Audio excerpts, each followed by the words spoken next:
Okay, so first up, we have Dr. Alka Trivedi, who is a consultant anesthesiologist at Surat Diamond Association Hospital from Surat. And also along with her, we have Dr. Niveda Babu, who is a associate consultant at Manipal Hospital in Millers Road in Bangalore. Both of them will be presenting today on beyond the epidural tip, what problems we can encounter when, we have a broken epidural. And then second up, we have Dr. Senthil Kumar, who is a consultant anesthesiologist at Kokilaben Hospital in Mumbai. And he'll be talking to us about the problems of, ocular issues, what happened with positioning under anesthesia. So two very great topics, I hope, and we have some very good, experienced senior people with us.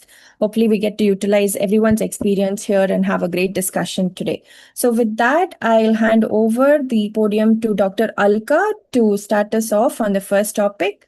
Dr. Alka, over to you.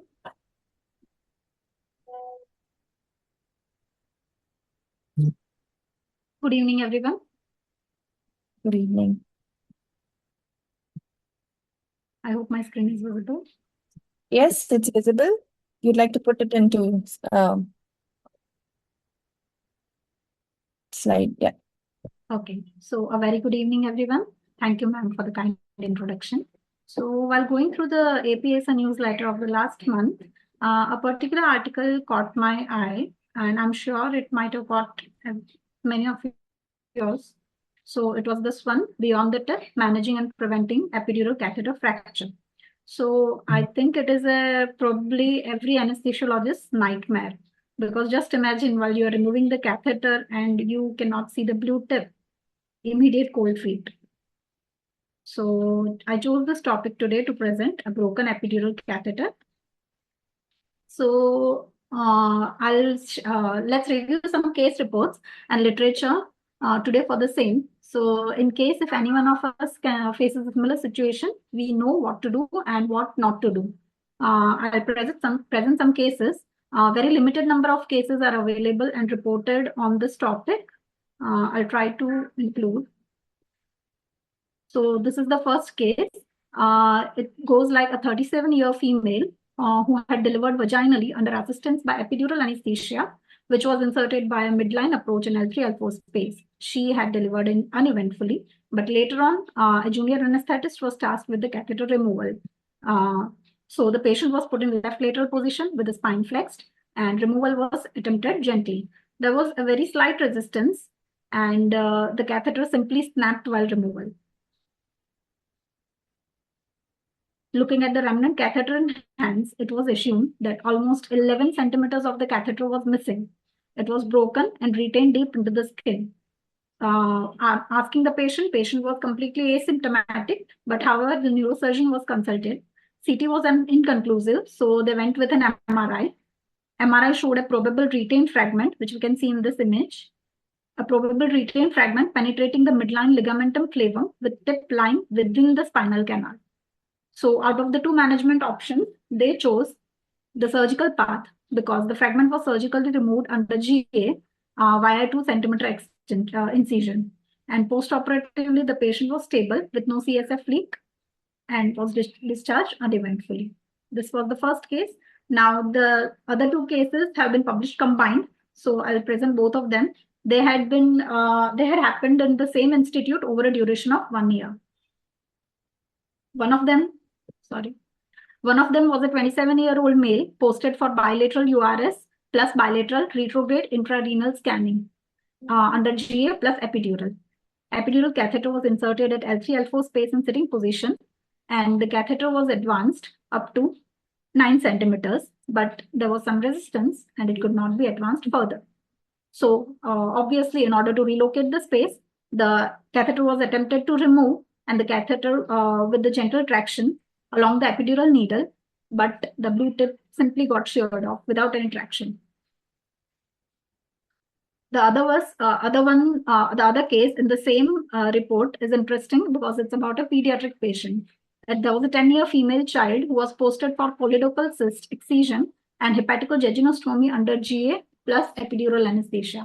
The patient was given general anesthesia and catheter was placed in left lateral position in L1, L2 space by loss of resistance technique. but it could not be threaded adequately. And to relocate the space, removal was attempted with gentle traction, but again, the same thing happened. The catheter was found to be broken at 5 centimeter mark.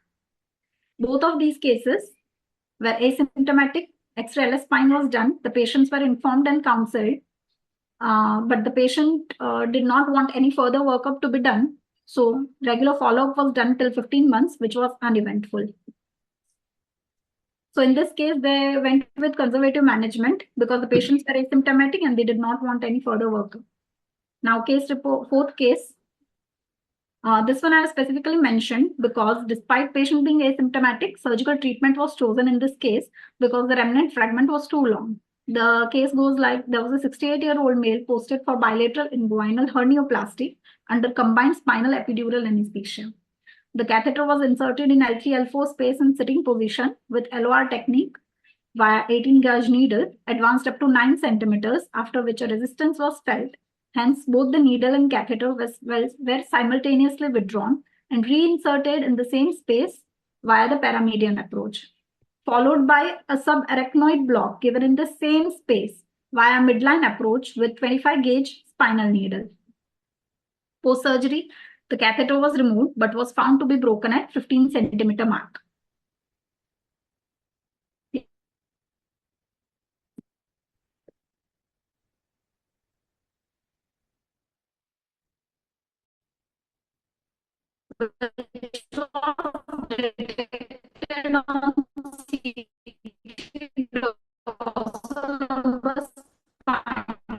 With sagittal and coronal recurrence was seen at any other vertebral level or in the canal or skin, subcutaneous tissue or muscle plane. The patient was asymptomatic, but surgical removal was planned by neurosurgeons as the fragment left inside was almost 15 centimeters long, which could have been a source of infection in epidural space. Here we can see the broken catheter lying in the paraspinal muscles, which was detected on exploratory laminectomy. So the surgery was done under GA in prone position via 5 centimeter incision at the site of catheter insertion. Catheter was found lying in the paraspinal muscles, which was gently removed after dissection through subcutaneous tissues, which retrieved a 17 centimeter fragment inside. This is 17 centimeter, probably might have got stretched. Post-surgery, the patient was discharged without any neurological complications. There are many more cases which have been reported, but still, I think these cases are underreported. So I cannot discuss each and every case, but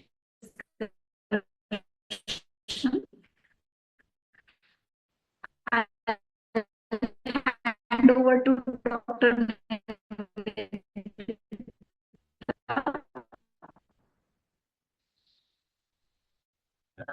Thank you so much, Dr. Alka. Actually, your signal's a little, yeah. So you can stop sharing. We have Dr. Niveda up next.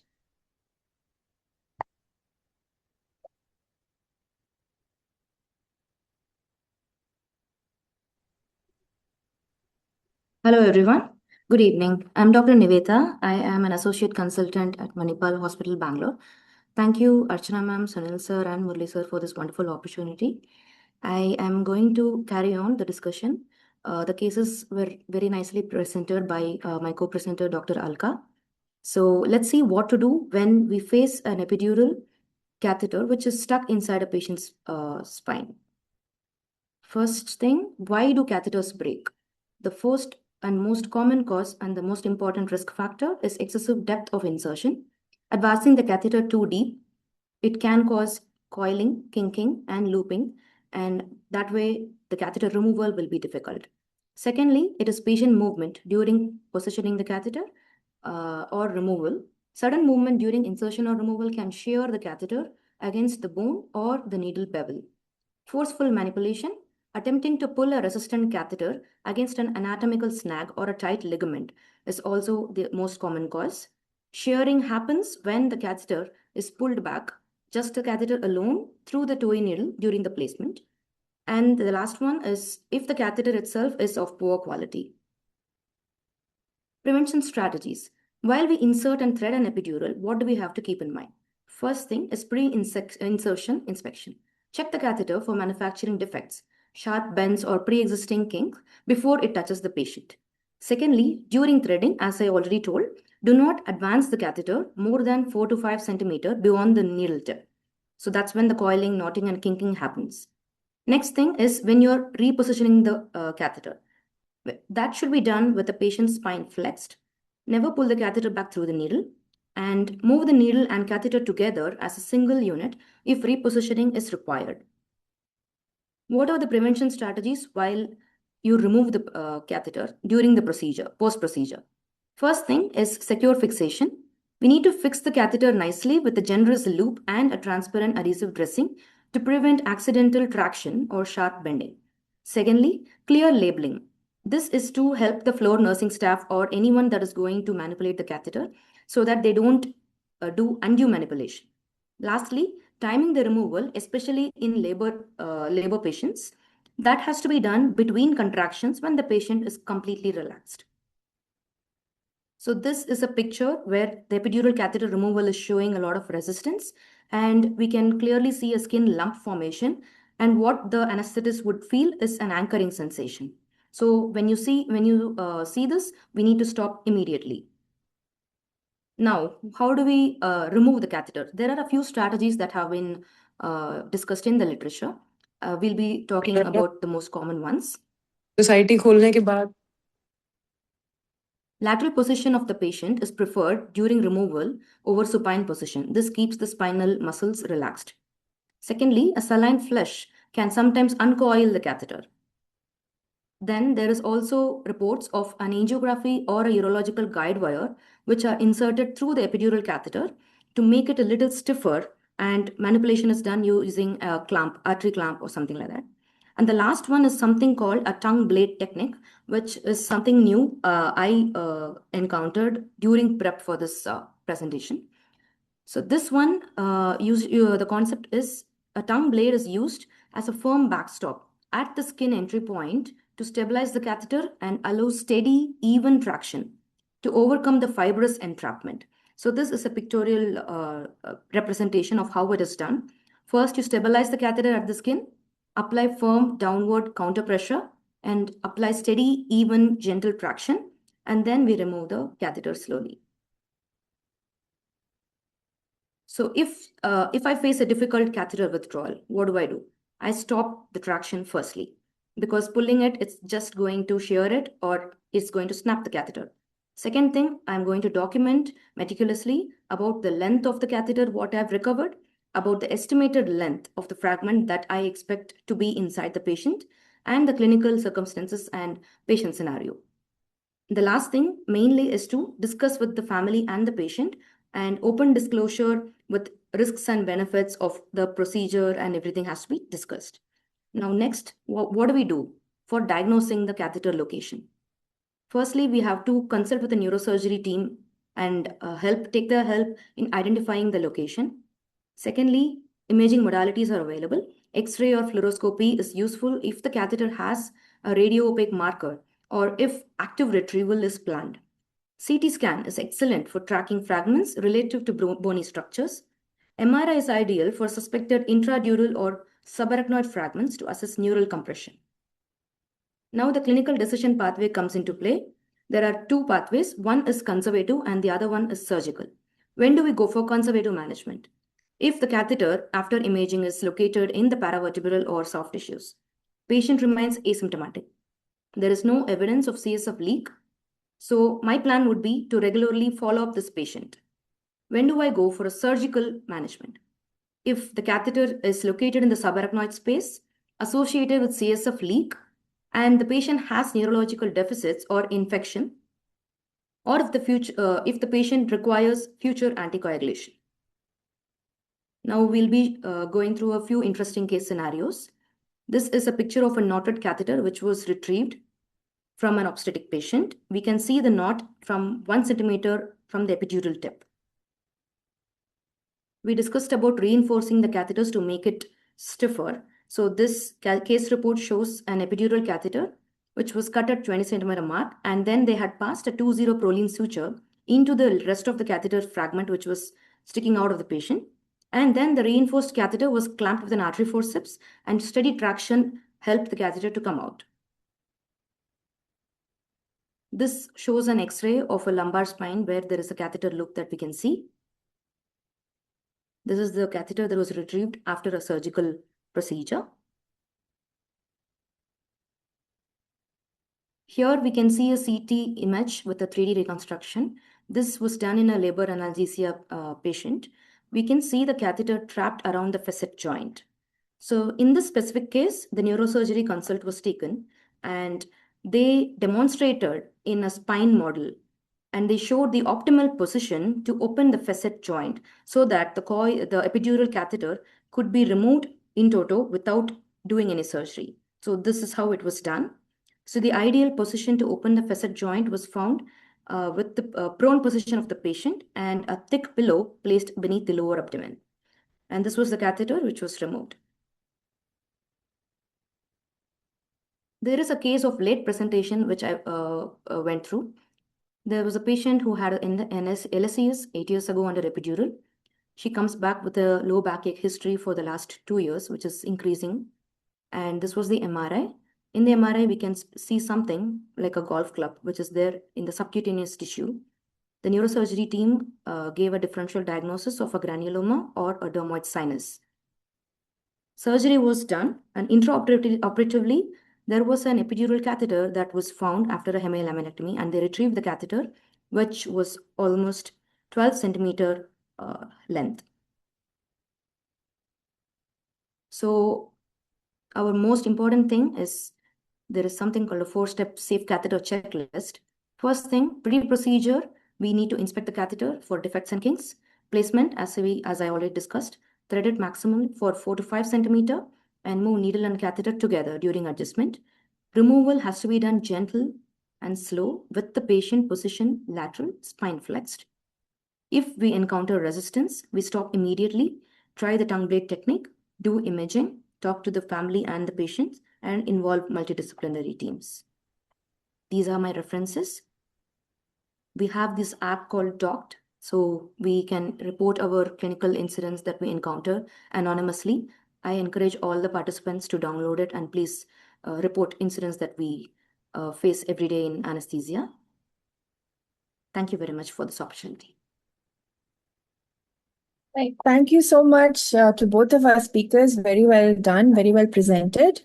Okay, so we'd like to open up the floor for discussion right now. Dr. Sunil sir, do you have anything that you'd like to add? Yeah, I would like to congratulate both the speakers, Alka and Niveta, for a fantastic exposition of a rare complication, but nevertheless, few of us have unfortunately encountered those things. I'll just like to narrate our experience. Last 250,000 epidurals we must have done last 30 years, and we have had 2 cases of broken catheter in the removal, and 1 case of knotted catheter, which was retrieved uneventfully. But the 2 cases of broken catheters were because of faulty technique by the colleague of ours, where they tried to withdraw the catheter over the needle, and then the catheter got snapped. Unfortunately, we couldn't retrieve it, but we counseled, documented, got the radio imaging, involved neurophysician, neurosurgeon, and patient was put on conservative management. Pro and con were discussed, but nothing happened. But these are all potential medical legal issues. Few things that are must for the anesthesiologist is right technique, as you have rightly said, pre-procedural check and during procedure. Never ever withdraw needle, I mean catheter over the needle. And second thing is, if at all you are withdrawing the catheter, first withdraw the needle by few millimeters, then pull the assembly out, rather than pulling straight away both the things out, because sometimes a little discoordination between the assembly can snap off the catheter. Third, most important thing is I've demonstrated several times in our workshops the yield point and the break point of epidural catheter. Many of us have very, I would say, poor understanding of clinical correlation, the yield point and the break point. Most of the catheters that have been manufactured by the multinational companies, again, nil conflict of interest, the yield point is 7 to 9 times higher than the break point. And this is so before the catheter snaps, it stretches by 7 to 9 times before it snaps. And the amount of force that you need to exert, again, I have demonstrated this in our workshops, most of the labor and workshops that we have conducted with a uh, instrument, proper instrument. The weight required or the force required to break the catheter is 1.2 to 1.45 kilos, depending on the catheter make. And there is one catheter make, I don't want to name again, where the break point and the yield point is hardly any difference. The moment it starts yielding, it breaks.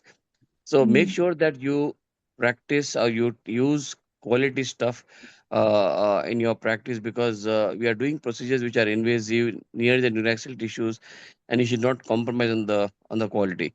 So and this is a very good teaching tool. You just it's a simple device. You just tie a tip to the catheter, which you remove it on the weighing scale that you weigh your suitcases, and ask the nurse to pull it and pull it, and they can know what is the weight or what is the force that is required for the catheter to yield, that is the yield point, and the catheter to break, there is a break point.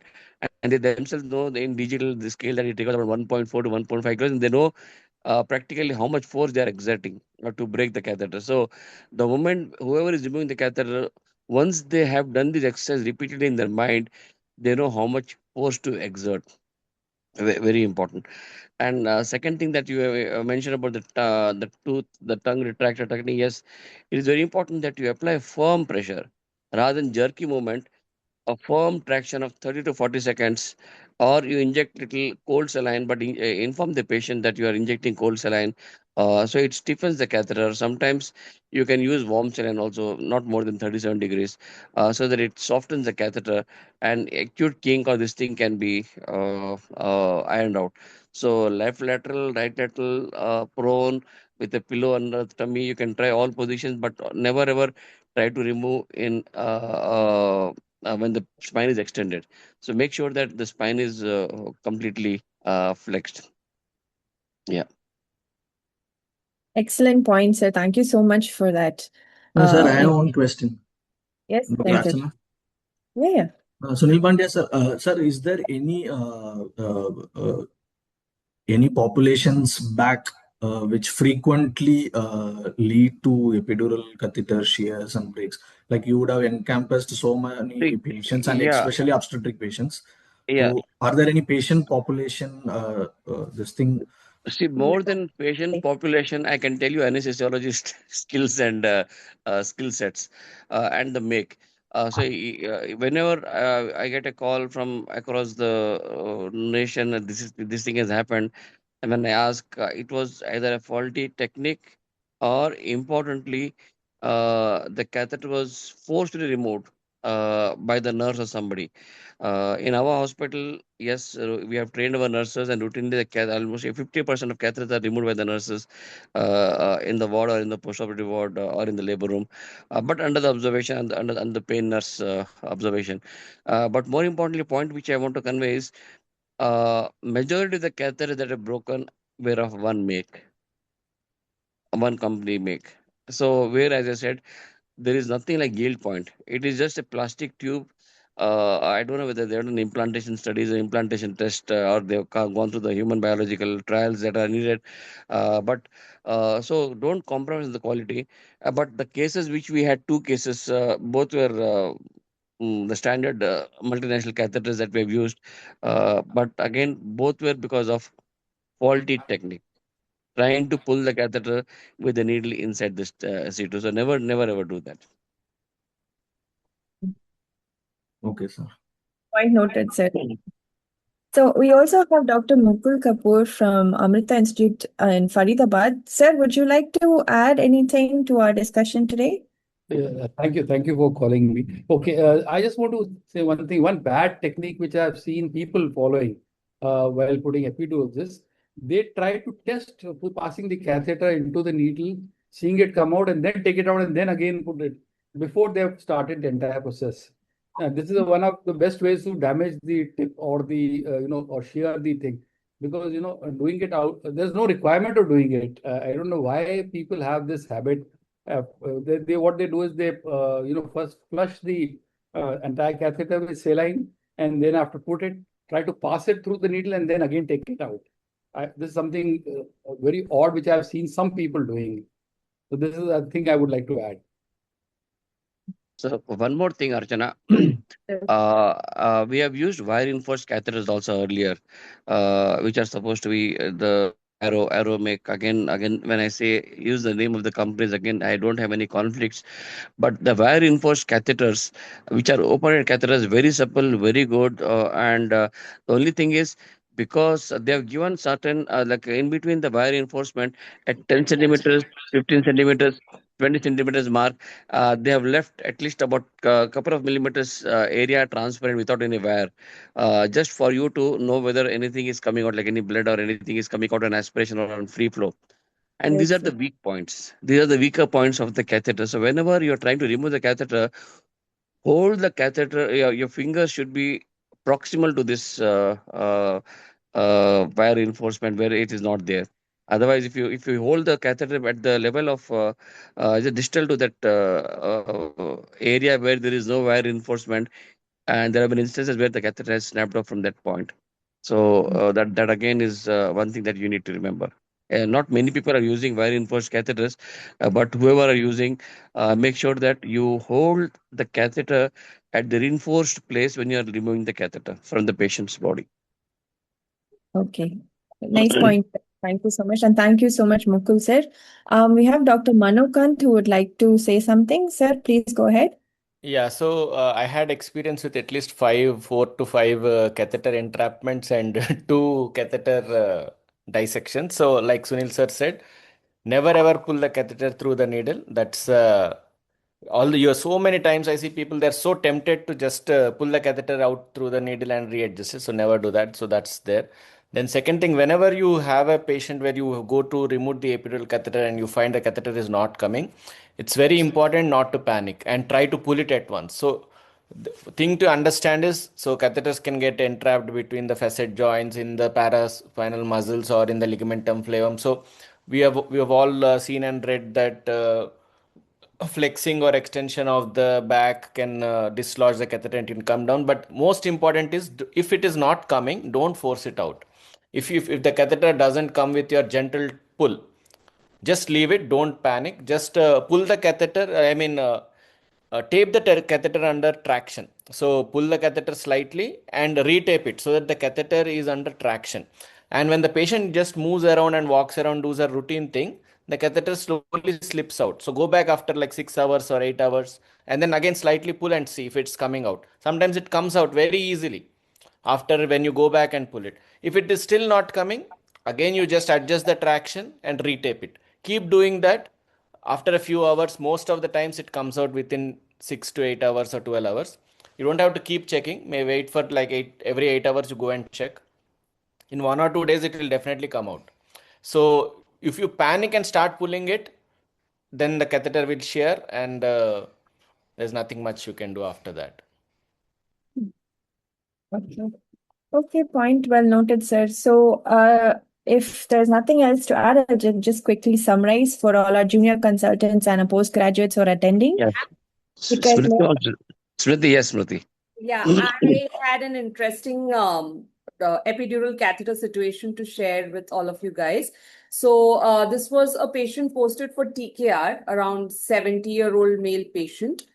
We had put bilateral TKR, so we had put in an epidural catheter and we had checked it. We had flushed it and seen the meniscus sign and everything. And then when we made the patient lie back down again, then we were not able to flush it after the patient was on in supine position.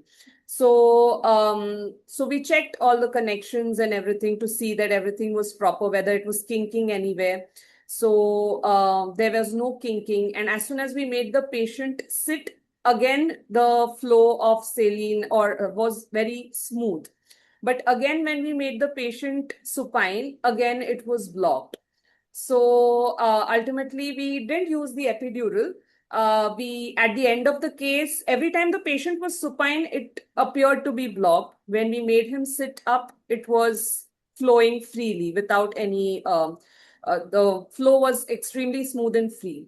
So when we removed the catheter at the end of the case, the catheter was kinked at one particular point, which we assume was getting, it was getting compressed between the facet joint, probably. So every time the patient was lying down, it was getting compressed. And when we were making him sit up, it was opening again. So that was something which I had never encountered. It was just on the supine position that the patient had this issue. Thank you so much, Smriti. It's very, I've never seen that before, but thank you for enlightening us with that. Okay. So, like I said, just to conclude everything, for our juniors and postgraduates here, if ever you're removing and you're having a little difficulty, don't panic and always call for help. Please do consult your seniors who are there along with you, and don't try to do anything alone. Okay, yes, we've all given you a lot of points to be highlighted, and yes, you should note it, but a very important aspect is to involve your team in it as well, because ultimately it is a teamwork that, goes us forward, and everyone's experience will get us through everything. So with that, we'll now move on to our next speaker and our next topic. Dr. Sendil, over to you. I'll just share my screen, slides. Is my slides? Yes, they're visible. It is visible. Okay.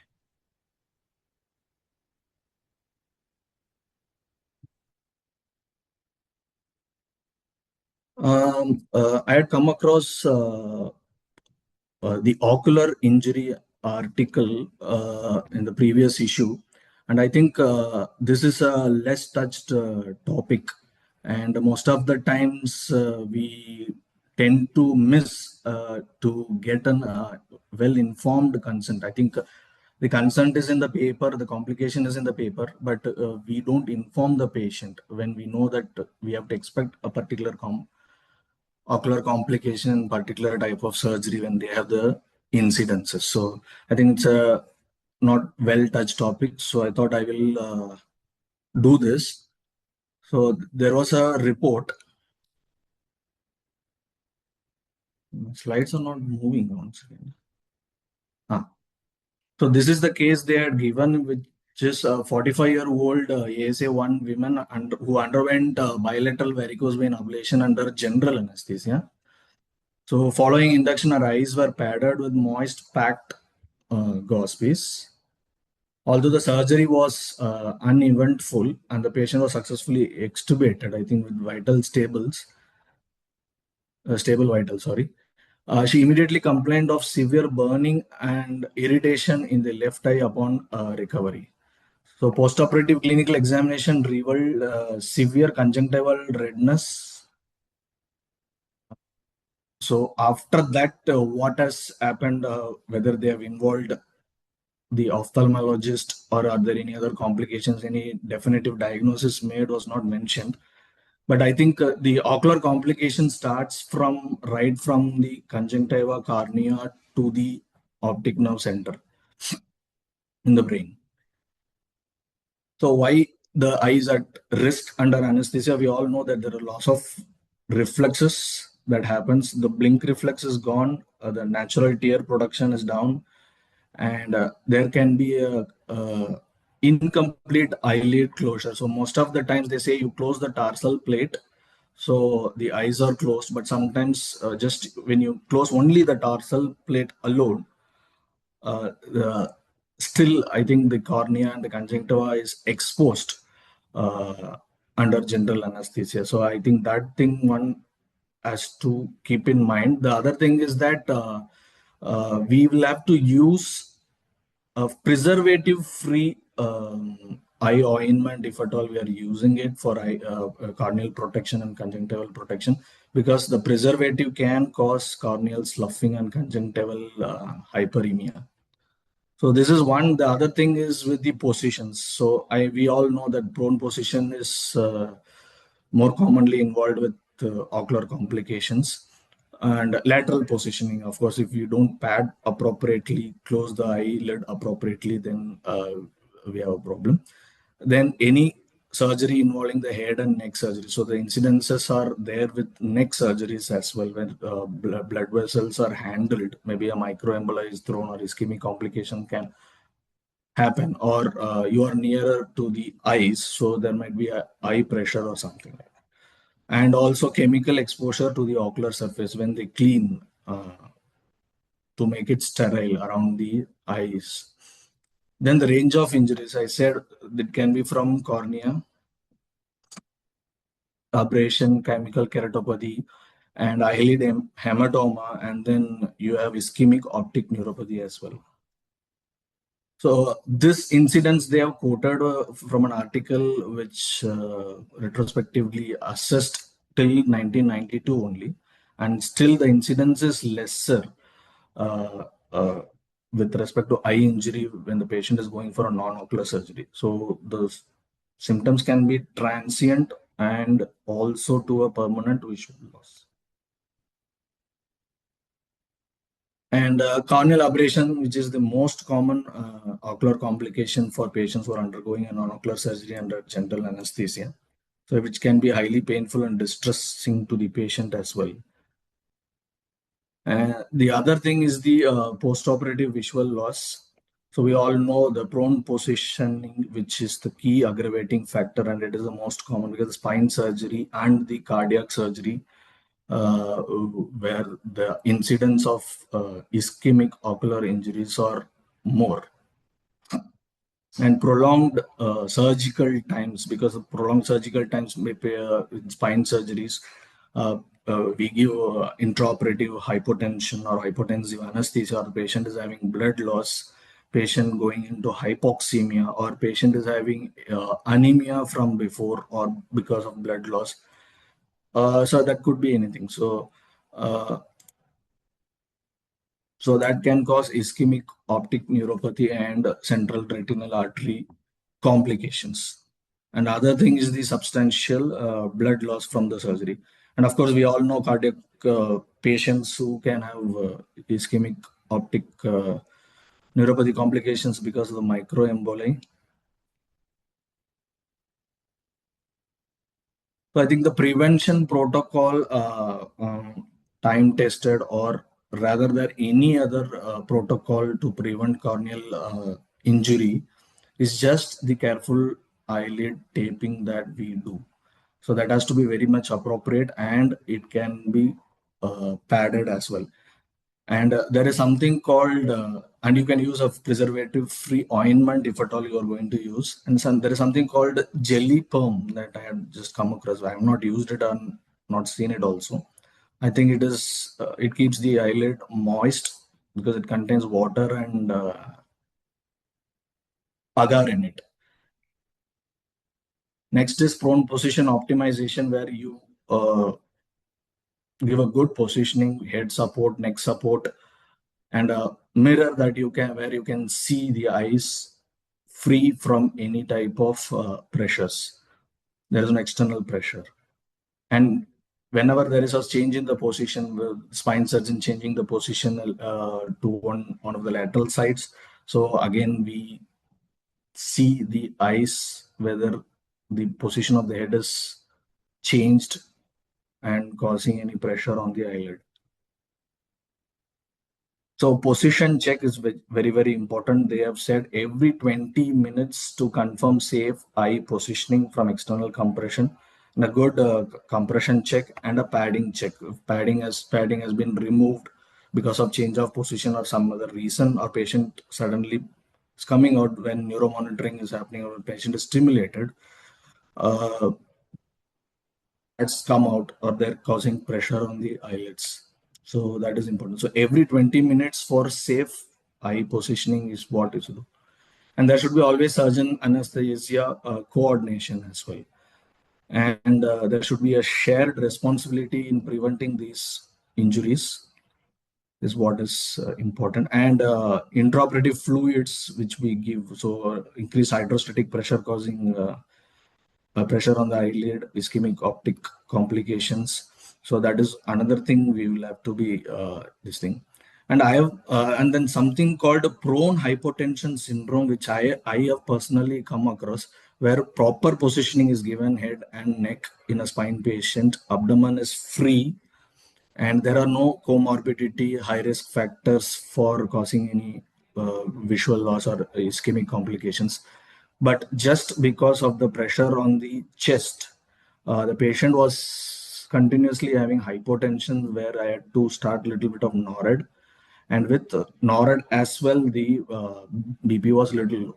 So when the patient got over, decently maintained the mean arterial pressure, and the surgery is over, then I made the patient supine. Immediately the BP has gone up. So even after giving a proper positioning, just because of the pressure over the chest, I guess, which is prone hypotension syndrome that I have come across in one of the patients. So I think that also is one point. And so we follow ocular safety best practices. We tape the eyelids immediately after induction. I think most of the times what happens is the consultant or the professor, after the induction of the patient, the patient is left on to the junior to after the tube is inserted. So eyelids, eyelid care and all those things are done by the juniors. Sometimes they might not properly, appropriately close the eyelid and pad it. So I think that we will have to look upon. Then optimize positioning with specialized supports. Then conduct mandatory 20-minute safety checks. That is very important. And maintain active surgeon anesthesia collaboration and multidisciplinary approach, and a proper informed consent of the ocular complications is what is required, I guess, for a good safety of the patient. Thank you. Thank you so much, Senthil. Very nice presentation. I really appreciate you and thank you, since you stepped in at the last minute and really delivered a wonderful presentation.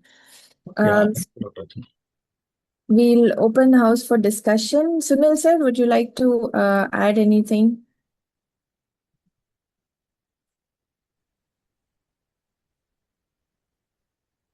Sunil sir, or anyone? Dr. Mukul, if you're there, would you like to share your experience, if any? Yeah, thank you very much. Actually, I would, in my personal experience, we are always really very careful about the prone positioning, and we use filters and frames. The problems which I have faced during my whatever experience I've got is mainly a chemical damage to the eye. And this is despite the fact that we use Tegaderm and we applied firmly over the eyes. But in head and neck surgery, despite the Tegaderm, I've seen multiple times some amount of this, while you're scrubbing, some amount of the chemical goes inside and goes into the eye. So it's a very difficult thing to manage at that time. And no amount of ointment or tear drops, whatever you use, can help you in that time. So we have to be very careful, especially when you are doing head and neck surgery. Very careful when the surgeon is scrubbing. One has to be very careful to keep seeing if some amount of chemical is trickling under the Tegaderm.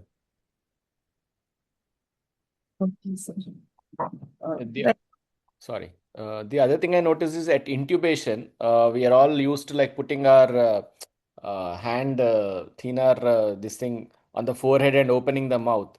So very often I see them keeping it on the eye. Sometimes the eye is partially open, and that at that point also it can cause injury. So that's what I have noticed in my practice. Thank you, sir.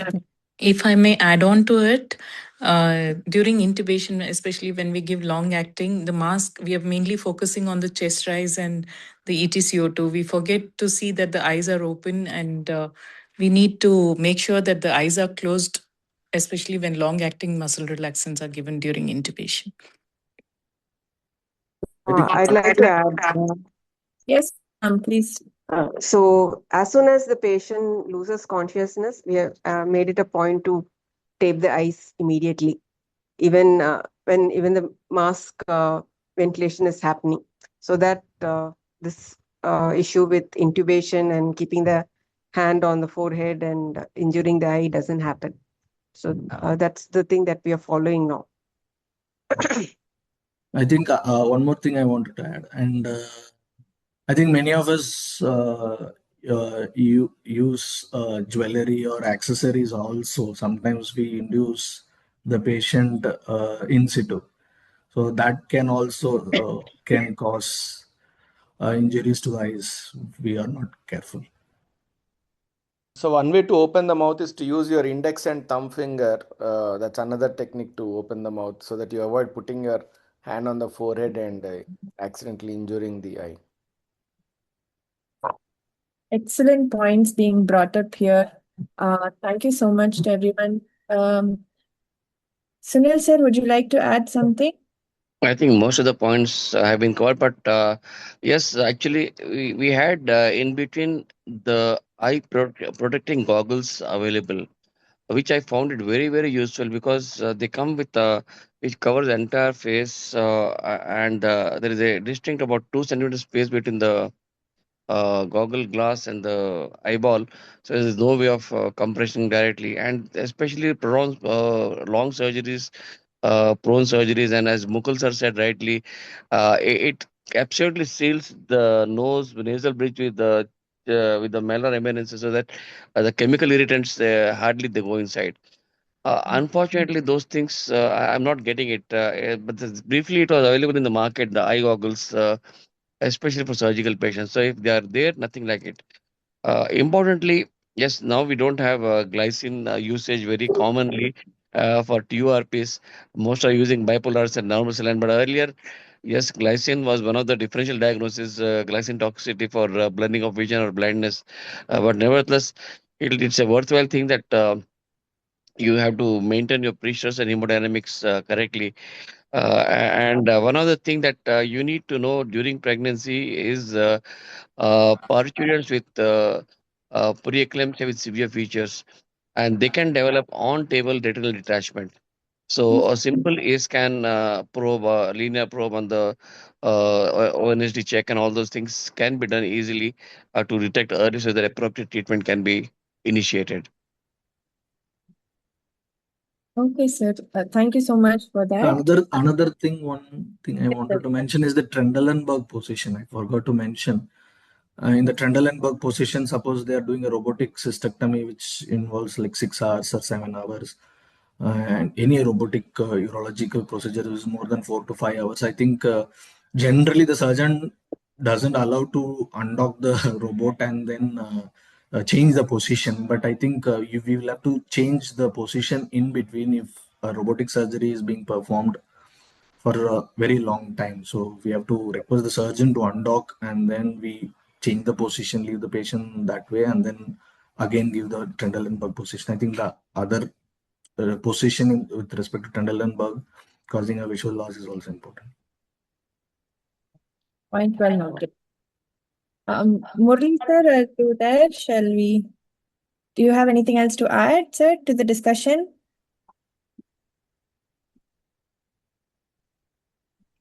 So to summarize briefly, this discussion regarding eye care, we all have to be very careful when we're positioning, especially cross-check every time you position, ask for help, make sure you have enough people around you to help you out. These horseshoes and these head rings, everything is very notorious for causing pressure on the eyes, especially when you're positioning in prone. And of course, so be very careful and try to detect it early and take down note of all the points we discussed here today. And I'm sure that will take us forward, for better patient care and better eye care for our surgeries in the future. Murli sir?